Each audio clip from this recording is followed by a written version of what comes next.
President Trump wrapped up his state visit to Britain. Joining us now to discuss U.S.-UK relations is retired U.S. Navy Captain Armin Kurdian. He's also a foreign policy and national security analyst, as well as a California State Senate candidate. So good afternoon, Armin. So a second state visit for a U.S. president is rather rare. So what does this say about the relationship between the U.S. and UK under the Trump administration? Well, historically, the UK has always been America's strongest overseas ally. Obviously, Canada and Mexico are two right there on our border, so we have to be close allies with them. Canada's a huge trading partner, but the UK, historically, very, very strong ties for almost 2 centuries that we've been together. So going over there continues to reinforce, and not just for England, even though and Great Britain. As they have, left the European Union, but it does show for the rest of the European countries that the Trump administration is committed to a strong relationship with Europe.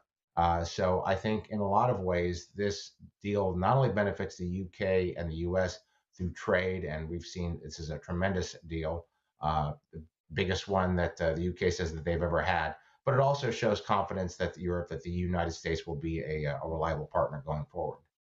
How would you say U.S.-UK relations now compare to past administrations? At the beginning, I think, of the Trump administration, there might have been some concern with Trump administration, especially with tariffs. The Trump administration's effort to impose tariffs all over the world, it didn't go over well, not only overseas, but it didn't go over well here. So it's been much more targeted and much more focused as of late. But coming out of this deal with the hundreds of billions of dollars of economic activity that's going to come out with the additional investment by NVIDIA and Google and Microsoft in AI technology, civil nuclear energy in Great Britain, as well as increased trade coming out of Great Britain, a reduction in tariffs of American goods. It is a win-win for both sides.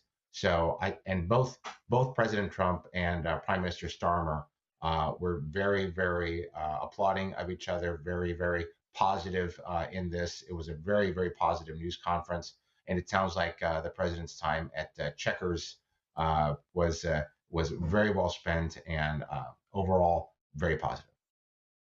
Armin, with the current geopolitical environment, whether it's the war that Russia started against Ukraine or China's aggressiveness in its region, how critical would you say the UK is to the US in its strategies abroad? Absolutely vital and indispensable. So the UK is still part of NATO, even though they aren't part of the European Union. The UK arguably has the strongest and most well-trained military of NATO in the European Union. If you remember, during Desert Storm, the UK provided 70,000 troops. Once again, during OIF, the UK was basically one of the very last nations to depart the coalition before the conflict was brought to an end. The UK has always been out there as a reliable partner. So having the UK on board and perhaps also nudging and pushing the rest of the NATO nations to do their part, as Trump is pushing the UK to do their part in terms of supporting NATO, is going to be absolutely vital. Whether or not that happens to be a conflict on the European border to the east with Russia, or even in the South China Sea and the Indo-Pacific region with China. Great Britain is one of those very few nations in the world that does have a global reach and could potentially help the U.S. in that region as well. So with that being said, Armin, how close are the two countries' militaries? Very, very strong. We do exercises on a regular basis. The UK has been buying F-35s. They're flying. They buy a lot of U.S. military equipment as well. The U.S. ships regularly come into British ports. We have U.S. bases there on British soil. So it is inexorably tied there. The U.S. needs Great Britain. Great Britain needs the U.S. And these types of military relationships going forward are vital to show a united and strong front against Russia.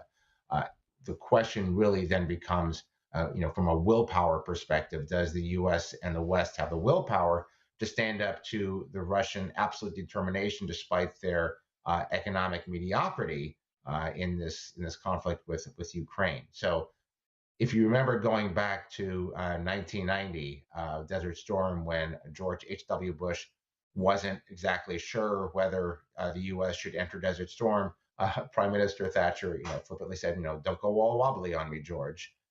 So there have been times in world history where the UK has actually had to nudge the US to do the right thing. So hopefully the US and the UK are on the same page going forward.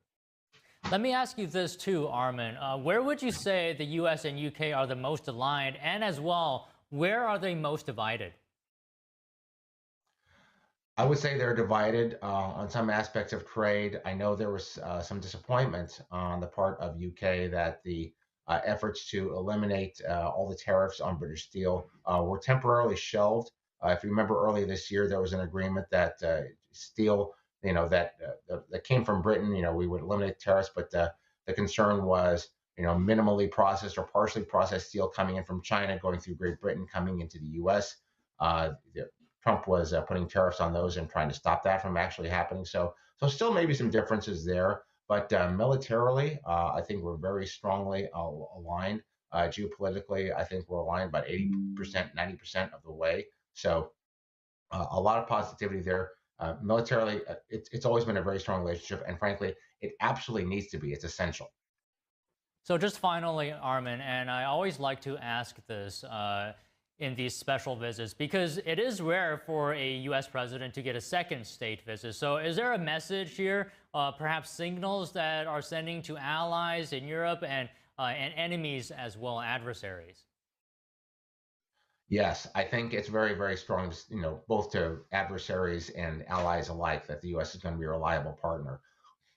As I said, this trip was as much for the rest of the European Union as it was for the UK, and also to show Russia and China and the new axis that the two strongest militaries on the earth are united and will operate in tandem if necessary.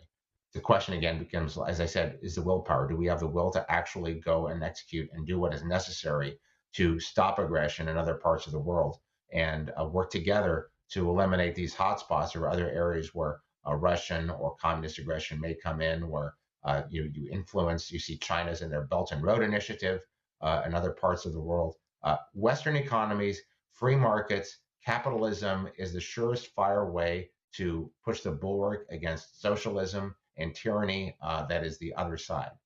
The US and UK have to be aligned in that manner going forward. Well, Armin, you always have great comments, and we always enjoy listening to them. Thank you very much for your time today.